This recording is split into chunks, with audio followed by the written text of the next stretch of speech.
Le lustre en cristal projetait des ombres dansantes sur la table à manger en acajou tandis que je disposais soigneusement les amuse-bouches sur des plateaux en argent. Mes mains bougeaient avec une précision acquise, bien qu'elles tremblassent légèrement, non pas à cause du poids des plateaux, mais à cause d'une familier d'anxiété qui se formait toujours dans ma poitrine quand j'étais entourée de ma famille.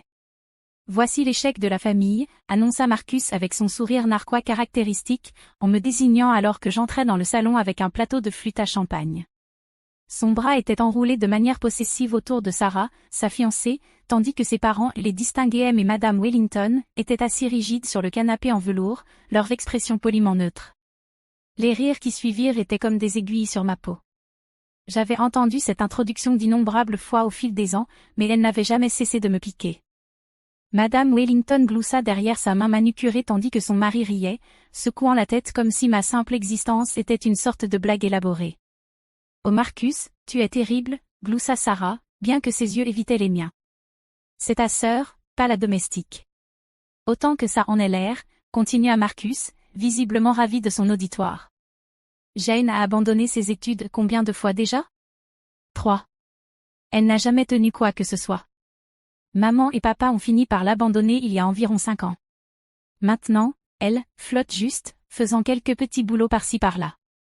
On la garde par pitié, vraiment. » Je gardais une expression neutre, comme j'avais appris à le faire.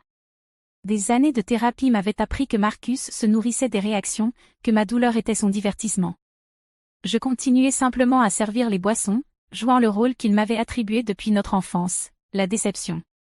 L'échec. L'exemple à ne pas suivre. Au moins, elle est utile pour quelque chose, dit M. Wellington, acceptant son champagne sans presque jeter un regard dans ma direction. On trouve si peu de bonnes aides de nos jours. Encore des rires. Je me sentais invisible, ce qui n'était pas nouveau. Dans notre famille, Marcus avait toujours été l'enfant chéri, MBA de Harvard, salaire à 6 chiffres dans la société d'investissement de papa, le fils parfait qui ne pouvait rien faire de mal. Moi, j'étais l'ombre, celle qui n'avait jamais vraiment été à la hauteur des standards impossibles fixés par mes parents et renforcés par le besoin incessant de mon frère de prouver sa supériorité. Mais ils ne savaient pas. Aucun d'eux ne savait. Ils ne savaient pas pour le petit studio que j'avais loué à 19 ans, survivant avec des nouilles instantanées et de la détermination tout en m'auto-apprenant le codage tard dans la nuit. Ils ne savaient pas pour les lettres de refus qui tapissaient mes murs comme un collage de motivation tordue, ni pour les mois pendant lesquels je n'avais parlé à personne parce que j'étais trop fauchée et trop fière pour rentrer à la maison. Ils ne savaient pas pour la percée, ce moment à 2h47 un mardi où mon algorithme a enfin fonctionné, où l'application que je développais depuis 3 ans s'est soudainement mise en place comme une pièce de puzzle trouvant sa place. Ils ne savaient pas pour Vital Connect, la plateforme de santé mentale que j'avais construite à partir de rien, conçue pour mettre en relation des personnes en détresse avec des pairs ayant vécu des expériences similaires. Ils ne savaient pas pour les nuits passées à répondre à des appels en crise, ni pour les lettres de remerciement d'adolescents disant que mon application avait sauvé leur vie, ni pour la révolution silencieuse que j'avais commencée depuis mon petit appartement alors qu'ils pensaient que je dépérissais. Et surtout, ils ne savaient pas pour l'offre d'acquisition reçue le mois dernier, celle qui m'avait fait tourner la tête avec son nombre de zéros impossibles. Jane a toujours été une rêveuse, avait dit ma mère lors de notre dernier appel, sa voix dégoulinant de condescendance comme toujours. Elle croit qu'elle va changer le monde avec ses petits projets informatiques. À un moment, elle devra grandir et affronter la réalité. La réalité. Si seulement elle savait. J'étais perdue dans ses pensées, remplissant mécaniquement les flûtes de champagne, lorsque Sarah serait dit soudain. Son verre glissa de ses doigts et je me précipitai instinctivement pour le rattraper avant qu'il ne se brise sur le parquet. Nos yeux se croisèrent un instant, et je vis quelque chose changer dans son expression. Sa bouche s'ouvrit légèrement et elle me regarda comme si elle voyait un fantôme. « Attends » dit-elle lentement, sa voix traversant l'histoire animée de Marcus sur son dernier triomphe professionnel. La pièce tomba dans le silence. « Attends, tu n'es pas Jane Hopkins ?» Le verre de champagne faillit cette fois glisser de mes doigts. Personne dans ma famille ne connaissait mon nom professionnel, je l'avais légalement changé il y a des années, en partie pour me distancer de leurs attentes, en partie parce que j'avais besoin d'un nouveau départ. Hopkins était le nom de jeune fille de ma grand-mère maternelle, choisi pour honorer la femme qui avait cru en moi quand personne d'autre ne l'avait fait. Les parents de Sarah se redressèrent, leurs expressions soudainement attentives. Les sourcils de M. Wellington se levèrent, tandis que sa femme se penchait en avant, scrutant mon visage avec un intérêt nouveau. « Tu es dans la liste Forbes ce mois-ci », continua Sarah, sa voix montant d'excitation. Le classement, 30 under 30, je l'ai lu juste la semaine dernière. Tu es la fondatrice de Vital Connect, la plateforme de santé mentale qui vient d'être acquise par. Acquise, interrompit Marcus, son sourire confiant vacillant. Sarah, de quoi parles-tu? Ce n'est que Jane. N. Pour 2,8 milliards de dollars, termina Sarah, sortant son téléphone avec des doigts tremblants. Elle fit défiler rapidement l'écran, puis le tourna vers la pièce. Il y avait ma photo professionnelle, celle à laquelle j'avais consenti à contre-cœur après l'interview dans Forbes. Mes cheveux étaient coiffés différemment, et je portais le blazer bleu marine que j'avais acheté spécialement pour mes apparitions médiatiques, mais c'était indubitablement moi. Le silence qui suivit était assourdissant. Le verre de champagne de Madame Wellington glissa réellement cette fois, s'écrasant sur le sol dans une pluie de cristal et de vin pétillant. Le visage de son mari devint pâle, sa bouche s'ouvrant et se fermant comme un poisson hors de l'eau. Mais c'était l'expression de Marcus que je me souviendrai à jamais. Son sourire arrogant fondit comme de la glace au soleil d'été, remplacé par quelque chose que je n'avais jamais vu sur son visage, un choc complet et total. Son bras tomba de la taille de Sarah, et il me regarda comme si j'avais soudainement grandi des ailes. Ce n'est pas possible, balbutia-t-il. Jane, elle ne peut pas, c'est l'échec. Sarah continuait de faire défiler son téléphone, lisant maintenant à voix haute. Jane Hopkins, 28 ans, a créé Vital Connect depuis son studio en utilisant ses propres économies après avoir abandonné les programmes d'informatique dans 3 universités différentes. Elle s'est auto-formée en programmation avancée et en psychologie, créant un algorithme qui a permis de mettre en relation avec succès plus de 100 000 personnes avec des pairs soutenant la santé mentale. La plateforme a été créditée pour avoir prévenu d'innombrables suicides et a révolutionné l'accès aux soins de santé mentale. Elle leva les yeux vers moi, ses yeux grands ouverts d'admiration. L'article dit que tu as refusé des offres d'acquisition pendant des années parce que tu voulais t'assurer que tout acheteur respecterait l'engagement de la plateforme à maintenir les services de base gratuits pour les utilisateurs qui ne peuvent pas se permettre les fonctionnalités premium. Je retrouvais enfin ma voix, bien qu'elle soit plus faible que prévu. Je voulais aider des gens qui ont été comme moi autrefois. Des gens qui se sentaient invisibles. Oubliés. Marcus secouait violemment la tête, comme s'il pouvait nier la réalité par la force de sa volonté. C'est ridicule. Jane a à peine terminé le lycée. Elle n'a jamais eu de vrai travail. Elle est brillante, interrompit M. Wellington, sa voix calme mais ferme. Il me regardait avec de nouveaux yeux, et je pouvais presque le voir recalculer tout ce qu'il pensait savoir. J'ai lu sur Vital Connect dans le Wall Street Journal. L'innovation, l'impact social, c'est un travail extraordinaire. Mes parents arrivèrent à ce moment-là, élégamment en retard comme toujours, les talons loup-boutins de ma mère résonnant sur le parquet tandis qu'elle pénétrait dans la pièce. Elle parlait déjà avant d'avoir complètement franchi le seuil. Désolée pour le retard, la circulation était absolument horrible, elle s'arrêta en plein milieu de la phrase, prenant en compte le tableau, les visages choqués, le champagne renversé, Sarah tenant encore son téléphone comme preuve dans un procès. « Que se passe-t-il ici ?» demanda papa, desserrant sa cravate tout en observant la scène. Sarah se tourna vers eux, sa voix haletante d'excitation. « Mais Madame Matthews, saviez-vous que votre fille vient de devenir l'une des plus jeunes milliardaires autodidactes dans la tech? Elle a été mise en avant dans Forbes, TechCrunch, le Wall Street Journal. » Je regardais les visages de mes parents passer de la confusion à l'incrédulité, puis à quelque chose qui pourrait être la reconnaissance. L'expression parfaitement composée de ma mère se fissura légèrement, et la posture confiante de mon père sembla se dégonfler. « C'est impossible, » dit automatiquement ma mère, mais sa voix manquait de conviction. « Jane, nous aurions su. »« Vous n'avez jamais demandé, » dis-je doucement, et d'une manière étrange, ces 3 mots portaient plus de poids que je ne l'aurais cru. « Vous n'avez jamais demandé sur quoi je travaillais dans mon appartement. Vous n'avez jamais demandé pourquoi je continuais ces cours d'informatique même après avoir échoué tant de fois. Vous n'avez jamais demandé pourquoi j'avais si peu besoin d'argent de votre part, ou pourquoi j'avais cessé de demander de l'aide. » La vérité s'installait dans la pièce comme de la poussière après une explosion. Je pouvais les voir tous réévaluer, se remémorant des conversations sous un nouvel angle. Combien de fois avais-je essayé de leur parler de mon travail, pour être écarté ou ignoré? Combien de réussites avais-je cessé de partager parce que j'étais fatigué de les voir minimiser ou expliquer à ma manière? Marcus fut le premier à se remettre, son choc se transformant en quelque chose de plus laid. Même si c'est vrai, dit-il, la voix tendue par une colère à peine contrôlée, tu aurais dû nous le dire. Tu nous as laissé penser. Je vous ai laissé penser exactement ce que vous vouliez penser, interrompis-je, me surprenant moi-même par la fermeté de ma voix. J'ai passé 28 ans à essayer de me prouver à cette famille. 28 ans à être comparée à vous, à être jugée insuffisante, à être présentée comme l'échec tandis que vous vous prélassiez dans la gloire d'accomplissement qui vous était remis sur un plateau. Papa fit un pas en avant, ses instincts de businessman se déclenchant même si son monde vacillait. Jane, si c'est vrai, si tu as vraiment construit quelque chose d'aussi important, nous devons en discuter. Nous n'avons rien à discuter, dis-je, posant le plateau que je tenais tout au long de cette conversation surréaliste. J'ai construit Vital Connect sans votre soutien, sans votre encouragement, et certainement sans votre foi en moi.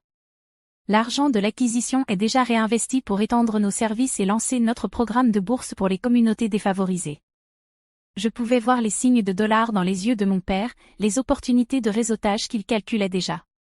Même maintenant, face à la preuve de mon succès, il réfléchissait à la manière dont cela pourrait lui être bénéfique.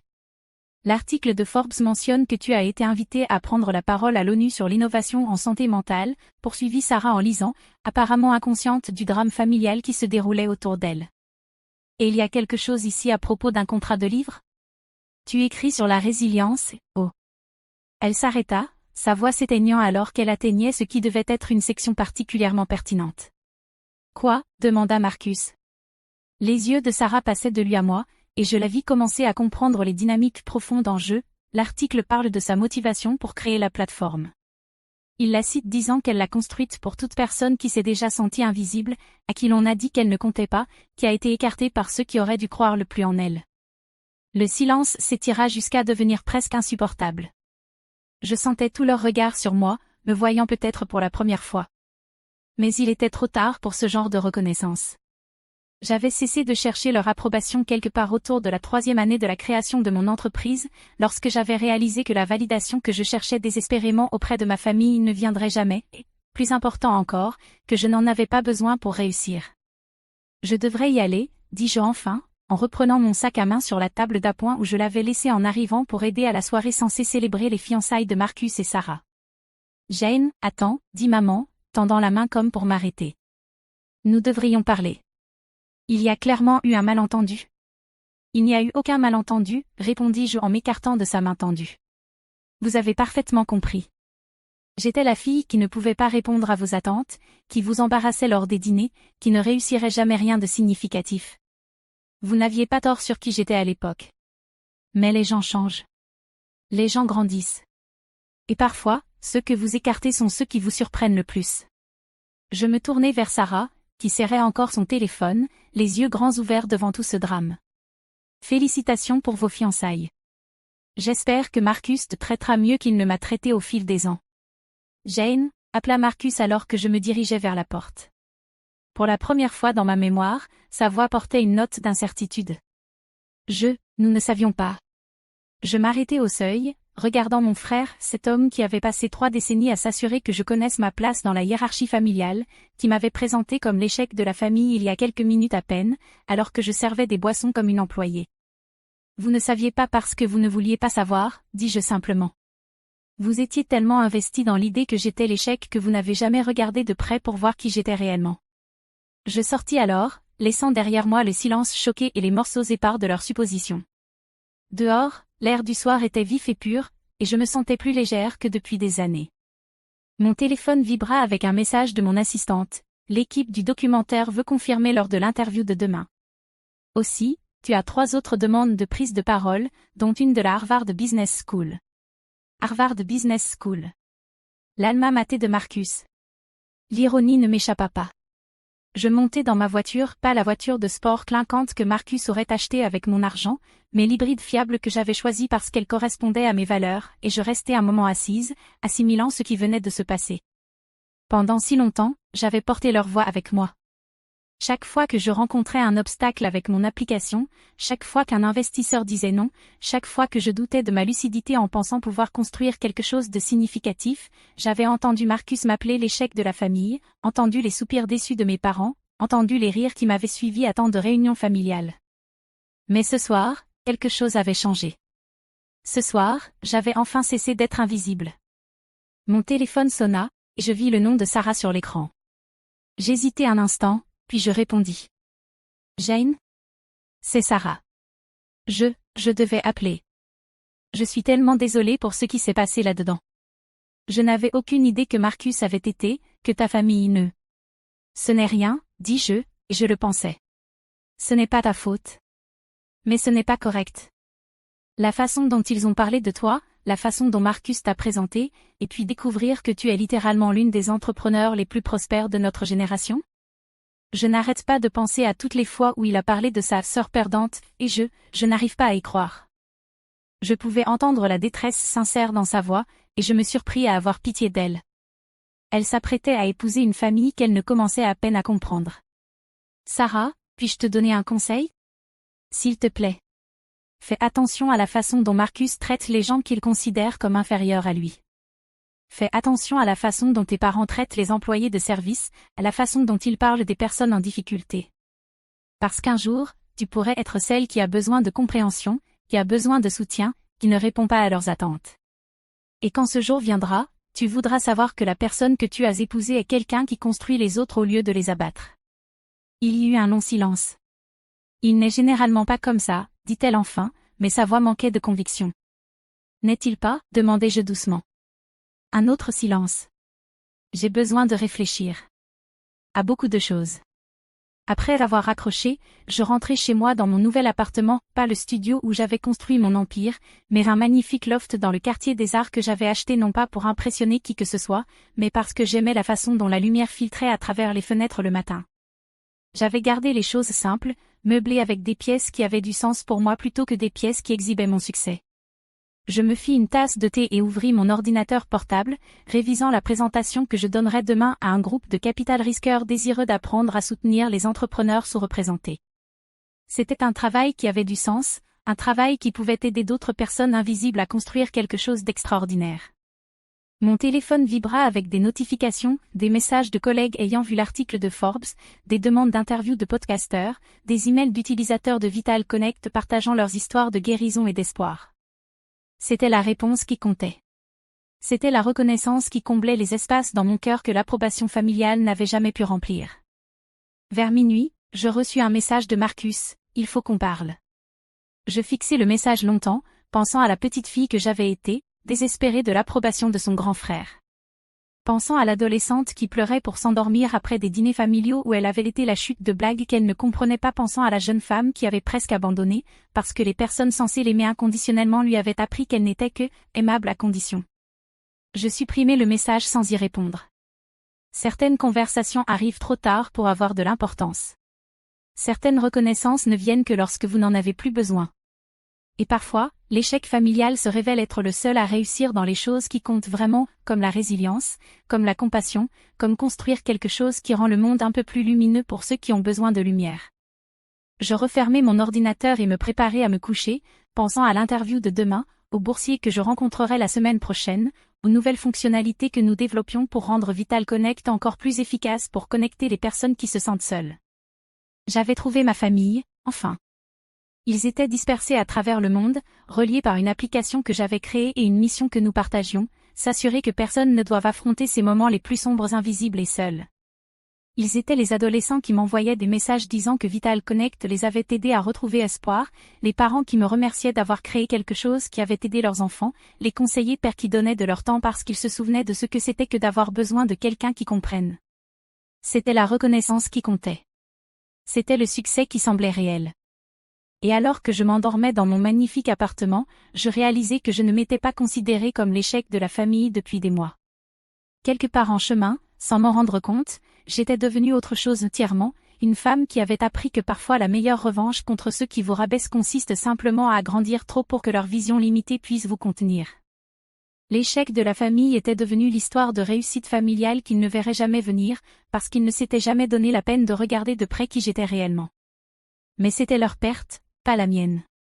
Et pour la première fois de ma vie, cela me suffisait.